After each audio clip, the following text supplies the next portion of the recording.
This is tutorial 2-8, creating group layers and layer packages in the GIS Tutorial 1 Basic Workbook. In this tutorial, you're going to learn how to better organize your table of contents, as well as a method to share your data with others. I'm starting off from tutorial 2-7, so what you're going to want to do is you're going to want to make sure that you save your work, and then we're going to start a new blank map. Now you can use the button right here and it will open up the new document where you can just choose blank map, or you can go up to File and choose New, and it does the same thing. Seeing that this is a blank document, I don't have to use the Save As, I can just use the Save button. So I'm going to browse to my exercise folder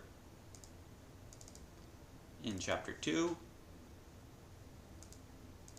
and name this tutorial 2-8.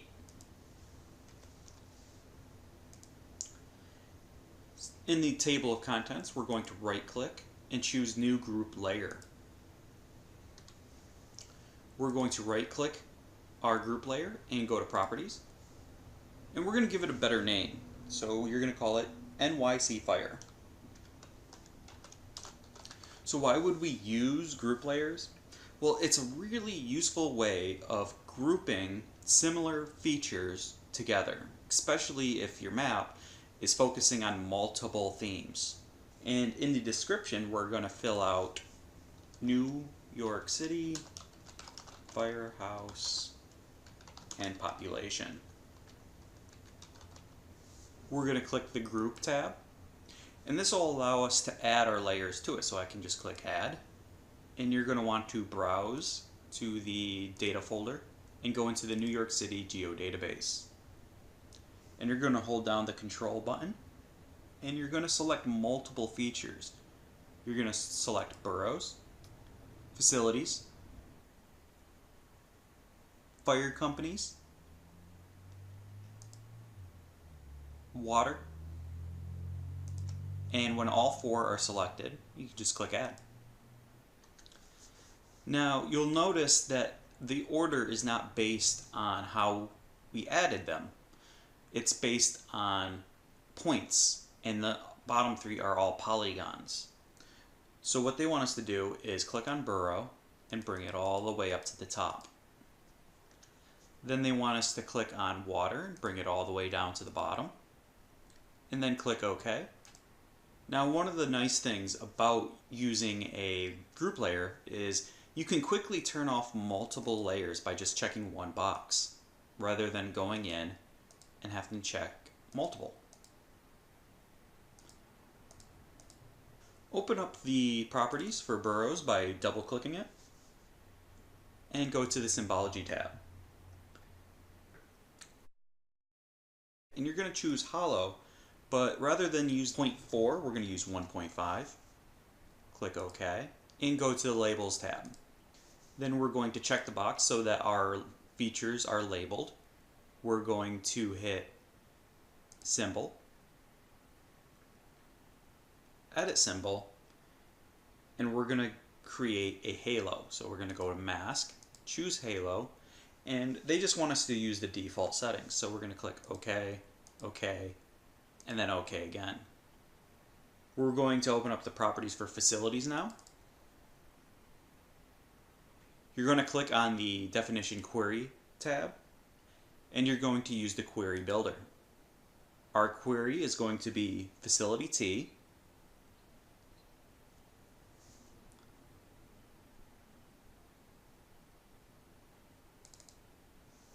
equals 2101. Click OK. OK again. You can see that we got rid of a lot of our facilities. If we right-click on Facilities and open up the attribute table, we can bring this over.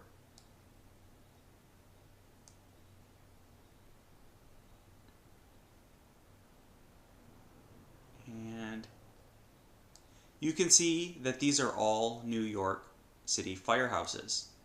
So that's what that code meant. I'm going to click on Facilities once, and then once more so that I can change the name, and I'm going to name it Firehouse. Then I'm going to click on the symbol. I'm going to choose square 2 and change the color to Mars Red. Go to 6. Now I'm going to open up the Fire Companies layer and go to the Symbology tab. We're going to be using quantities, graduated colors, and using the population 2010. We're going to use the black to white color ramp. So I'm going to right click, turn off the graphic, and this is the one they want me to use, black to white. I can turn my color ramp back on.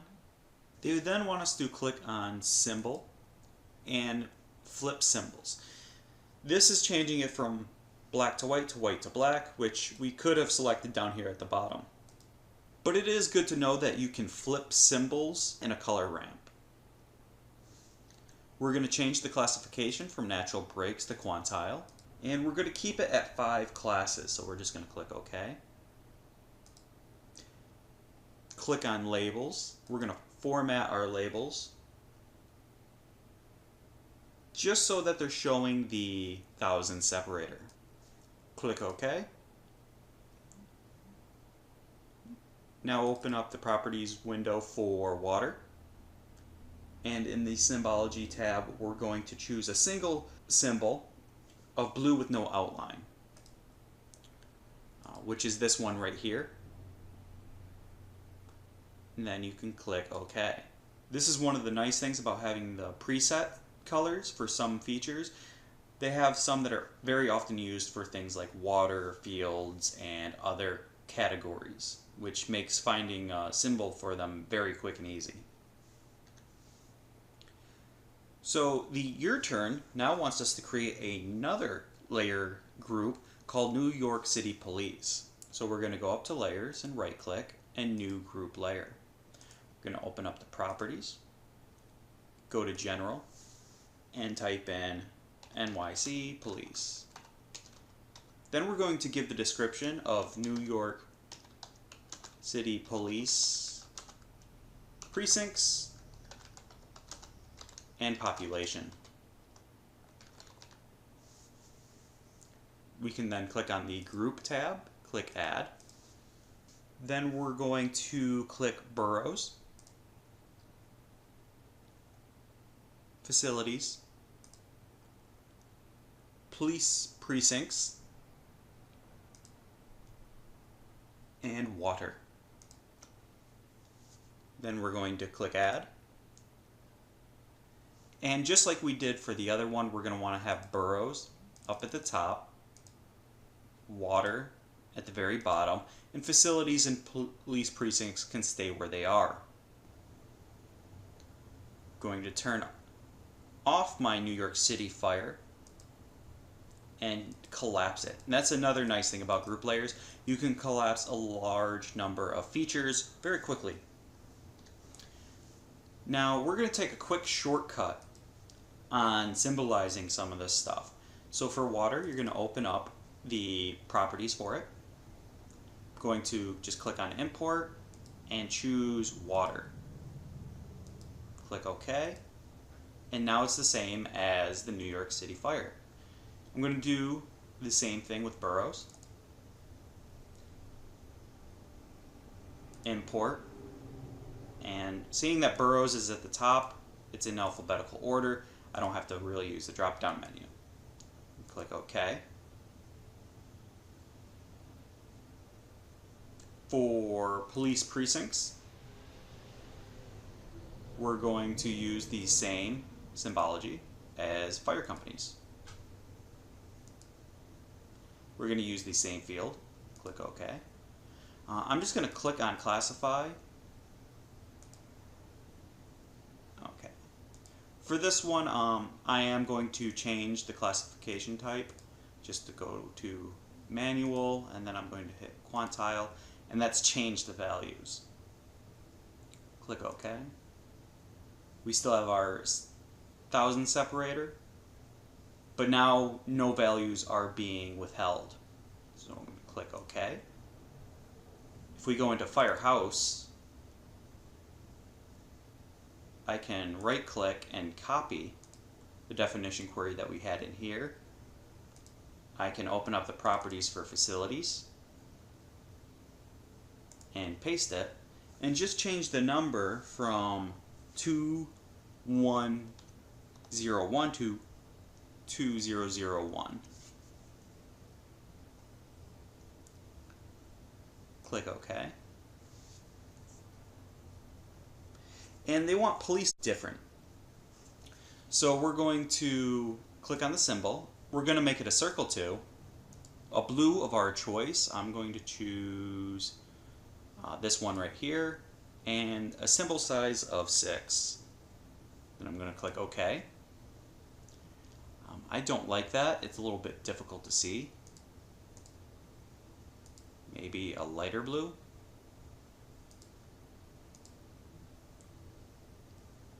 Still don't like that.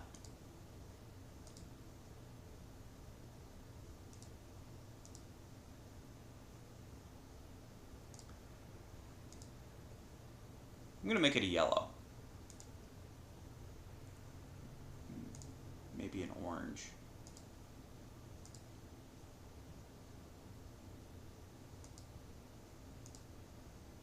There, I think that works a little bit better. I was having a lot of difficulty with the gray and blue.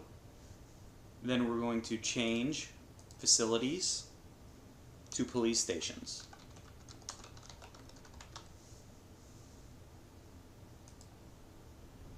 And now save our document. Now there are going to be times when you might want to send something like this to a person that works in maybe a different department, a different building, or a whole different company. And they might not want MXD. So what we can do is we can just send them a layer package. So we're going to right click our New York Fire and create layer package.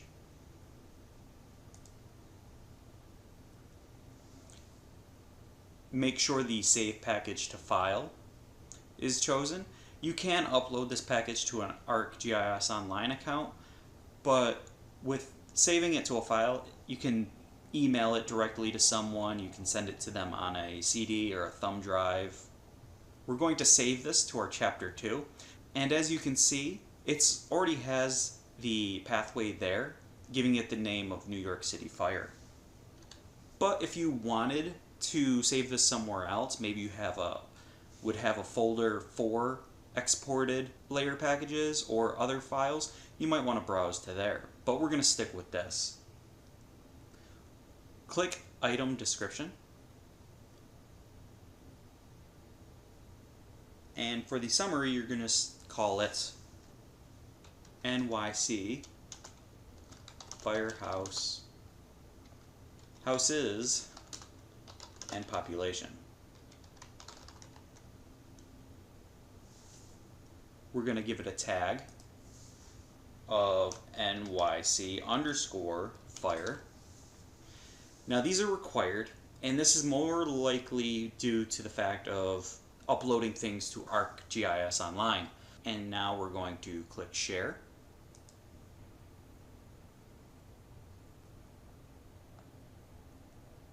We've successfully created our layer package, so I'm going to click OK. So what would someone do with a layer package? Well, if you go to your Exercise 2 folder, you're going to find it in here with the name given, New York City Fire. If I were to right-click that and go to Open, it's added to my table of contents. And I don't have to go in, I don't have to do the symbology or anything like that, or even the classification. So this could be a time saver for a lot of people. They might outsource this to someone that is really good at creating visuals, have it sent to them to where they can do it for, adding it to a report. For your turn, you just have to create another layer package for police precincts. I'll let you do that on your own. And that concludes this tutorial.